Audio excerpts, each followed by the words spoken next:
যখন মানুষের দেয়াল পিঠে থেকে যাবে, আল্লাহ সুবহানাহু ওয়া তাআলা তখন তাকে ছাড়বেন না। হয় তাকে সে রাজ্যের মানুষ দিয়ে তাকে অপমানিত করবে, অথবা আল্লাহ সুবহানাহু ওয়া তাআলা নিজেই তাকে ফেরাউনের মতো তাকে অপমানিতভাবে তাকে মারবে।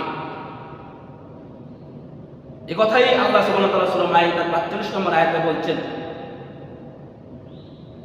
এ কথাটাই বলছেন যে আমি যেভাবে বিচার কার্য দিয়েছি তোমরা সেভাবে বিচার করো, আর যদি সেভাবে বিচার না করো তাহলে তুমি হবে জালেম, অত্যাচারী শাসক, সীমা লঙ্ঘনকারী।